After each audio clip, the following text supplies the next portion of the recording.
Hello friends, कहानी की शुरुआत में हम देखते हैं कि जेवू का मोबाइल रिंग हो रहा होता है। उस कॉल को हियोजिन अटेंड करता है। सामने से मूजिन कहता है, हाय जेवू। और उसकी आवाज़ सुनकर के हियोजिन कहता है, चोई मूजिन। और चोई मूजिन उसकी बात सुनकर के कहता है, तुम जेवू नहीं हो। और कहता है, ओ हाँ, तुम वो आदमी हो जो कि उसके साथ रहता है। उसकी बात सुनकर के हियोजिन गुस्से में कहता है, आखिर तुम क्या चाहते हो। और गुस्से में ही कहता है, आज से जेवू तुम्हारे घर पे काम नहीं करेगा। उसको ऐसे गुस्से में बात करते देख मूजिन उससे कहता है, तो तुम्हें पता चल ही गया। ये अच्छी बात है, लेकिन क्या जेवू ने खुद ऐसा कहा है तुम्हें? तुम्हारे बातों से तो ऐसा लग रहा है जैसे कि तुमने उससे पूछा नहीं है।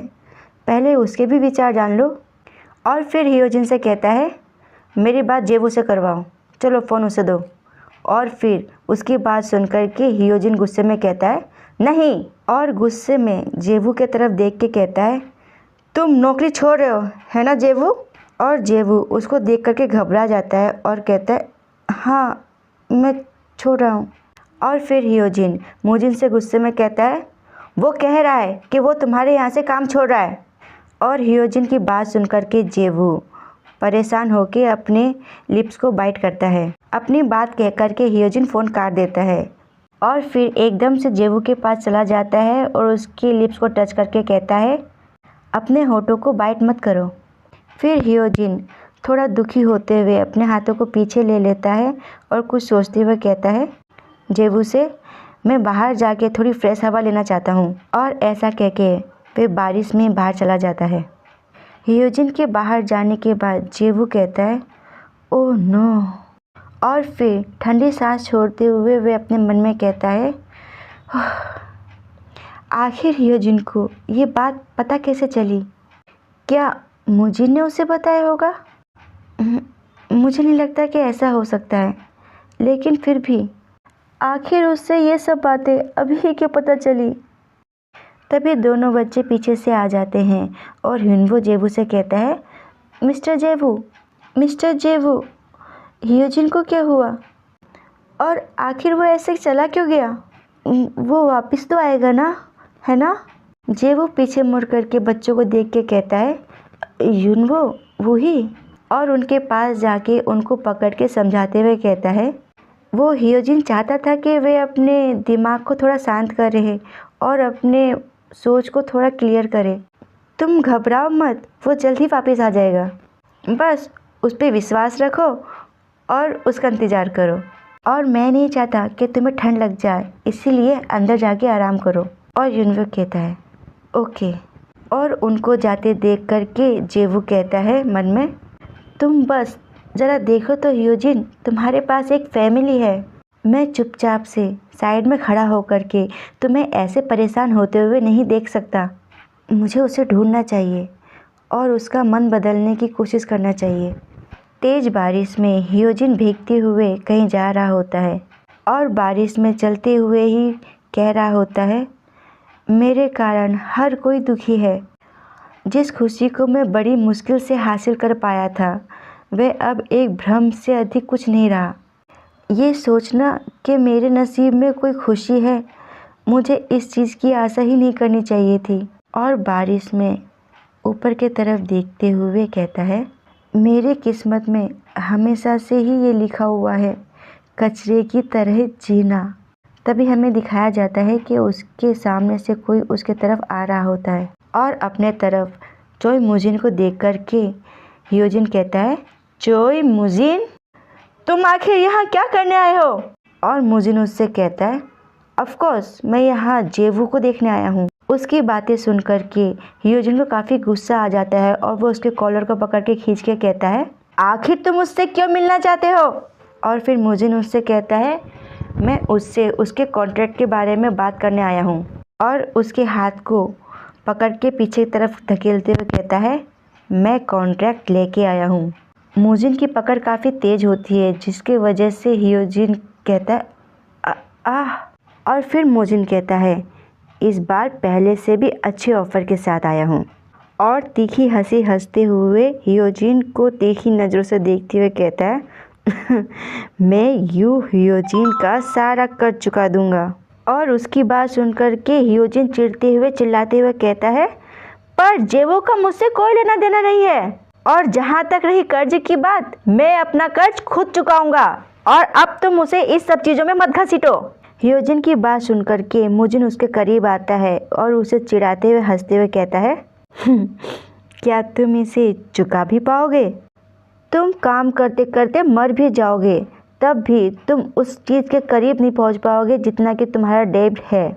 और फिर हियोजिन गुस्से भरी नज़रों से देखते हुए उससे कहता है, मैं कैसे भी करके उसे चुका दूंगा। और उसकी बात सुनकर के मुजिन कहता है, कैसे?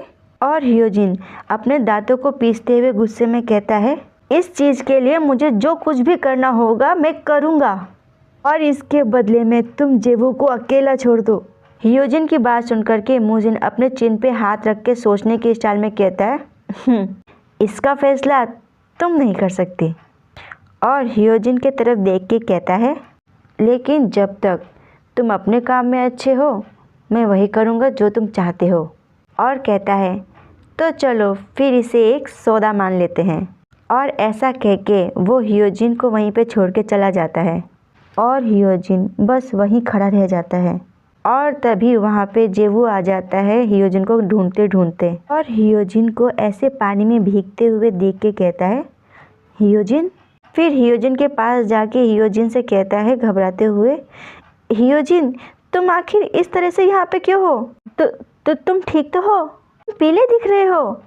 और उसको अपनी केयर करते देख हियोजिन उसको शॉक होकर देखता रह जाता है, और उसे ऐसे भीगे हुए देख करके कहता है, तुम काफ़ी भीग गए हो, ऐसे काम नहीं चलेगा, चलो यहीं कहीं आसपास रुकने की जगह देखते हैं।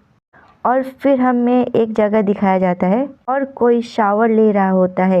ये हियोजिन होता है जो शावर लेकर के अपनी थकान को उतार रहा होता है। हियोजिन शावर लेते हुए कुछ सोच रहा होता है। वह मन में कहता है, मैं बस एक नॉर्मल इंसान की तरह जीना चाहता था, लेकिन मुझे पहले ही अंदर ये बात पता थी कि ऐसा नहीं हो सकता, तो मुझे इस बात से परेशान नहीं होना चाहिए। परेशान होकर भी मैं कुछ नहीं कर सकता, इसलिए मुझे इस ज़िंदगी के साथ रहना ही होगा। फिर दरवाज़ा खोल करके हियोजिन बाहर आता है, और जेवू हियोजिन को बाहर आते देख करके जल्दी से एक टॉवल अपने हाथ में ले लेता है। और फिर जेवू उससे कहता है, तुमने पूरी तरीके से बात लिया? और फिर टॉवल ला करके उसके पास खड़ा होकर कहता है, क्या मैं तुम्हारे बाल सुखा दूँ? और हियोजिन अपने घबराहट को छुपाते हुए कहता है, तुम्हें ऐसा करने की ज़रूरत नहीं है। और फिर जेवू हियोजिन के बालों को सुखा रहा होता है और उसके बालों को पोंछते हुए कहता है, तुम बारिश में ऐसे भाग क्यों गए थे? अगर तुम बीमार हो गए तो क्या होगा? और हियोजिन उससे कहता है, तुम कुछ ज़्यादा ही सोच रहे हो। और कहता है, मैं कोई बच्चा नहीं हूँ, मैं एक बड़ा आदमी हूँ। और मुस्कुराते हुए जेवू को रिलैक्स करते हुए कहता है, तो अब सब कुछ ठीक है जेवू, और अब तुम्हें हमारे लिए अपना बलिदान देने की ज़रूरत नहीं है। ये मेरी परेशानी है और मैं ये सब कुछ अपने आप संभाल सकता हूँ। हियोजिन की बात सुनकर के जेवू कंफ्यूज होता है और वह कहता है, बलिदान? तो तुम किस बारे में बात कर रहे हो?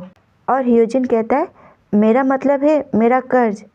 तुम इसे मेरे लिए चुकाने की कोशिश क्यों कर रहे थे? और कहता है, मुझे नहीं लगता कि हम सच में एक परिवार हैं या फिर करीबी रिश्तेदार हैं, है ना? और हियोजिन की ऐसी बातें सुनकर के जेवू को कोई जवाब नहीं मिलता। वह कहता है, हियोजिन। और कहता है, मैंने कभी इसे इस तरीके से नहीं सोचा था कि जैसे मैं बहुत बड़ा बलिदान दे रहा हूँ, और ऐसी भी कोई बात नहीं है जैसे कि तुम सोच रहे हो कि मुझे तुम पे दया आ रही थी। और फिर हियोजिन उससे कहता है, अगर तुम्हें मुझ पे दया नहीं थी तो फिर आखिर ये सब करने के पीछे तुम्हारा क्या रीज़न था? और फिर जेवू कहता है, वो मैं। और फिर हियोजिन कहता है, सच कहूँ तो कुछ समय पहले तक मुझे तुम पे बहुत गुस्सा था। मैं काफ़ी शॉक हो गया था कि आखिर तुम मुझसे इस तरह की बात कैसे छुपा सकते हो। पर जब मैंने इसके बारे में सोचा और तब मुझे रियलाइज़ हुआ कि हकीकत में तो मुझे कोई हक ही नहीं है तुम पे गुस्सा करने की, क्योंकि मैं तो कुछ भी नहीं हूँ, है ना? और हियोजिन की बात सुनकर के जेवू एकदम जम सा जाता है और उसके आंखों से आंसू बहने लगते हैं। जेवू को ऐसे रोते हुए देख करके ह्योजन उसके पास जाता है, उसके चेहरे पे हाथ फेरते हुए कहता है, आखिर तुम रो क्यों रहे हो? मत रो। और जेवू रोते हुए कहता है, मैं बस चाहता था कि मैं तुम्हें खुश देख सकूं। और ह्योजन उससे कहता है, तुम मुझे पहले ही काफ़ी खुश कर चुके हो, तो इट इज़ ऑल राइट। और हमारे बीच में कुछ भी नहीं बदला है। और खिड़की से बाहर का नज़ारा दिखाया जाता है, जहाँ की बारिश हो रही होती है अभी भी। ह्योजन सो चुका होता है और जेवू, उसे नींद नहीं आ रही होती। फिर जेवू ह्योजन की तरफ मुड़ते हुए उससे कहता है, ह्योजन क्या तुम सो गए हो? ह्योजन काफ़ी थके होने की वजह से गहरी नींद में सोया हुआ होता है। और फिर जेवू कहता है, मेरे ख्याल से तुम सो गए हो।